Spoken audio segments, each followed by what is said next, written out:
Friday? I think it's Friday. You know, some days just start out completely normal. You wake up, you stretch, maybe you try to get your dog off your pillow. That's how this day began. The sun was shining, birds were singing their little hearts out, and I was really craving a good cup of coffee from that place down the street. You know, the one with the barista who draws little hearts in the foam? It's the little things, right? Everything was just peachy. The world was spinning, just like it always does, and everyone was getting ready for another regular day. So I got dressed, grabbed my wallet, and skipped out the door. Just kidding, I don't skip. I sort of walk with enthusiasm. I got to the coffee shop, and the line was a little longer than usual. Everyone was looking at their phones and then at the cashier, and then back at their phones. It was weird. The guy at the front of the line tried his credit card. Beep! Denied. He tried another one. Beep! Denied again. He pulled out some cash, and the cashier just shook her head. It was like the money itself had decided to take a vacation.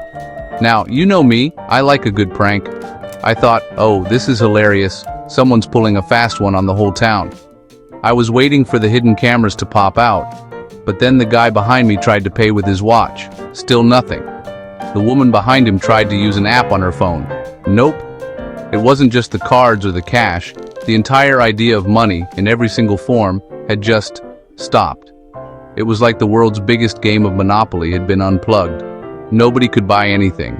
Not a coffee, not a newspaper, not even a single donut. The confusion started to spread like spilled glitter. You know how that gets everywhere? It was just like that. People were walking out of stores empty-handed, looking completely bewildered. You could hear folks on the street saying, "My card won't work," and the ATM just laughed at me. Well, maybe it didn't laugh, but you get it. The entire system we relied on every single second of every single day had just vanished into thin air. It was a strange, quiet kind of chaos. No alarms, no explosions, just nothing. And I still really wanted that coffee. So, there we were. A whole world full of stuff, and no way to buy it. At first, people were just frustrated. You could see it at the grocery store. People had carts full of food, but they couldn't check out. Imagine having a cart full of ice cream and you can't buy it. That's not just a problem, that's a tragedy. The store manager was trying to explain the situation, but what could he say? Sorry, the concept of money has apparently expired? It sounded ridiculous. People just stood there, staring at their groceries, not knowing what to do next. Then something really interesting started to happen. People started talking to each other. I know, wild, right? Instead of staring at their phones in line, they were turning to the person next to them and saying, "Is this happening to you too?" At the grocery store, a woman with a baby needed diapers, but her cart was stuck. A man who had diapers in his cart but couldn't pay for them just walked over and gave them to her. He didn't ask for anything. He just saw someone needed help, and he helped. It was a small moment, but it was beautiful. The same thing was happening on the streets. Buses were still running, but nobody could pay the fare. So, the bus drivers just waved everyone on, for free. People were getting on, looking surprised, and then smiling at each other. It was like we were all in on a secret. At workplaces, nobody could get paid, so what was the point of working? Some people went home, but others, like doctors and nurses in hospitals, they stayed. They kept taking care of people because it was the right thing to do, not because they were getting a paycheck. It was amazing to see. Of course, not everything was perfect. Some people got scared and started hoarding things from their homes. They locked their doors and didn't want to share. Fear can make people do strange things. But mostly, what I saw was kindness. I saw people checking on their elderly neighbors. I saw a baker who couldn't sell his bread just start handing out loaves to anyone who was hungry. Without price tags, we started to see the real value of things. And more importantly, we started to see the value in each other. It was messy and confusing, but there was also a lot of good. As the day went on, people got creative. You have to, right? When one door closes, you find a window. Or maybe you just build a whole new door out of stuff you find. People realized they had things other people needed. It started small. My neighbor Bob is a great gardener. He has tomatoes coming out of his ears. I, on the other hand, know how to bake bread. I don't mean to brag, but I make a pretty mean sourdough. So, I walked over to his fence. I yelled, "Hey Bob, I'll trade you a loaf of bread for a few of those tomatoes." He grinned and said it was a deal.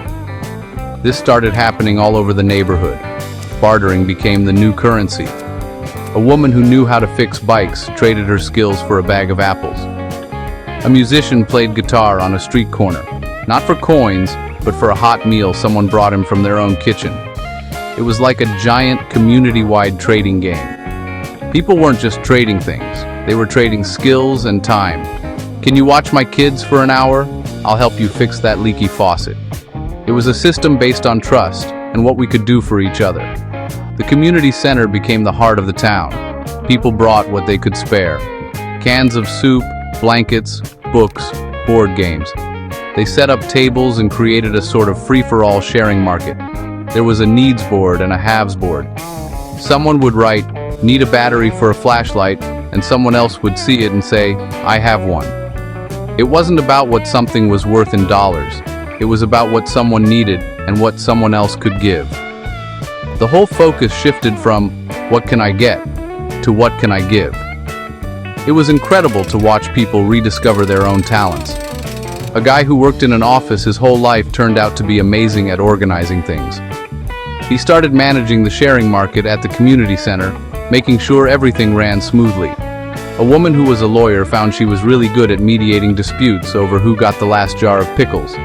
People were defined by what they could contribute, not by how much money they had in the bank. It was a huge change, and for a lot of people, it felt surprisingly good. So what if this kept going? What if money just never came back? It's a crazy thought, I know. On one hand, it could be amazing. Imagine a world where you pursue a passion not because it pays well, but because you love it and it helps people. Artists would create art for the joy of it. Teachers would teach because they love shaping young minds. We would build our communities around helping each other, not competing with each other. We might even be happier, focusing on relationships and experiences instead of just collecting more stuff. Life would be about what you can do, not what you can buy. But let's be real, it wouldn't all be sunshine and free bread. It could get really complicated. How would we build big things, like hospitals or bridges? Who would do the jobs that nobody wants to do? I mean, somebody has to deal with the sewers, right? It's hard to trade a song for cleaning a sewer. A system without money could be unfair in its own way. Maybe the strongest or loudest people would end up with more. It could be a real mess. There are no easy answers. It's a lot to think about, isn't it? What that one strange day taught me, though, is that we have an incredible capacity for kindness. When the system we rely on disappeared, we didn't all turn into monsters. We turned to each other. We remembered that the most valuable things in life aren't things at all. It's community. It's helping a neighbor. It's sharing a meal. It's kindness. Money is just a tool we invented, and maybe we've started to let that tool control us a little too much. We forgot that we are the ones who have the real power. In the end, maybe we don't need money to stop working to learn that lesson. Maybe we can just decide to be a little kinder, to share a little more, to check on our neighbors, to remember that we're all in this together, whether our wallets are full or empty. That's the real currency. Kindness. It's always accepted, it never expires, and the more you give away, the more you have. And unlike money, that's something that will always work. Be kind to one another.